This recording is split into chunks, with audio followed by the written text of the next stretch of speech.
بەڵێ حاکم پێشەوە کاتی راپۆرتەکە باسیەوەمان کرد هەڵبەتە ئێزدی وەکو نەتەوە وەکو ئۆل یەکەم پێک هاتنە سەر ئاستی دنیای زۆرترین جینوساید و قەتڵ عام سەری 4 جار وەکو خۆیان دەڵێن فەرمانیان بەسەردا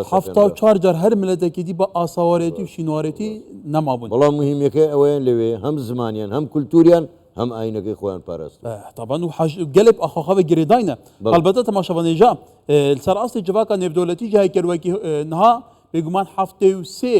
nefîr Amêdî nehatine naskirin lê ew cînosayda 2014 bi serê ziddiyahatî hemî dunya dizanî çi serî hatke neteyên hergirtî civata ewlekariyê dadgeha nêvdoletî welatên cîhanê bi taybetî ew welatên bi dizanî çi bi serê vî netewî hatke çi bi serê vî xelkê hatke êdî karvedan çi negel û dastê pêdvîdane helbet بريس حيدر الياس شالك باني زديا ولا تكساس لامريكا تقلمه قال حيدر دماتا باش به ادي كارفدانين جواكان دولتي كان بيجي امريكا بتايبتي كولاتك كهري بباندورا هالبته امريكا جي سدان بويا كو اف جينوسايد برفرانه بي كردان بباريزيت كواتا داست بيدوي دابويه لهمبر اباف سري زدياتي يعني شالي امريكا او پشت کریا ازدیا خلق شنگالی بتایبت بردوامه بس مسئله ناوا ولاد ذیتا به هفره پیک هاتنک بیتا کرن المنطقه هرما شنگالی بخوشی دا اف وكقوتي بشتقريه في دعم مجتمعي دولي نبس امريكا جي او قاربا بجيبك او قاربا ازدي استفاديك يجيبك باش کاک حیدەر بۆ خۆدا گەداری ڕێکەوتنێکەیە لە نێوان حکوومەتی هەرێمی کوردستان لەگەڵ حکوومەتی فیدرالی عێراق بۆ ئاساییکردنەوەی دۆخی شنگال و گەڕانەوەی خوشک و برایانی ئێزدی بۆ سەر زێدی خۆیان بەڕای تۆ عێراق بۆچی ئەم ڕێکەوتنە جێبەجێ ناکا هۆکارەکەی هەر ئەوەیە لەبەرەوەی ئێزدیەکان کوردن و تەنها ئاینەکەیان جیاوازە هۆکارەکەی هەرەمەیە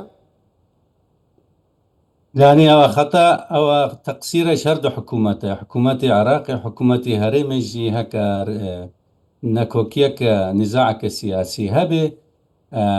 او مشكله لسر اردي الشنغاري نفقر خلقي خطا هردو حكومته سنترال وهرمي هردو جي بوشي يعني هكا اف بيك هاتنا اف اتفاقية شنغاري هكا جيبه تكرن اف 4 سال سرچون وهكا هرتان نهات ينفذاندن معناه هناك خالتي دينا يبزحمة لازمة مراجعة بيتكرين لازمة أو اتفاقية جاركة دي بربري يزيديا ببت كايزيدي جراية وانا السرهب بلام كاك حيدر يعني استاءوي كأجوزرين لشنغال شنغال للاين ميليشياي حشدي شعبي شكداري دروي ولا دقرون تربلين لەلایەن پەکەکەوە داگیر کراوە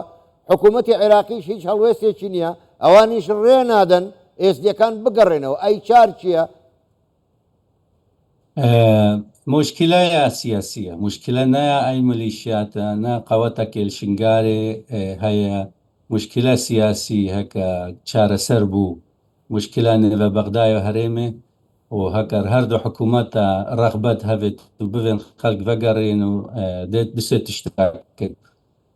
دي تعويضة كدنا في خلقي تشكو مالي دوان هم خرابين السدا نوت جوان مالا خرابية بشتي 10 سالة 11 دست السركري يا دي الشالية أبو ريفا لازم تعويضة كباش بتكرن أفرو العراقي حكومة عراقي جي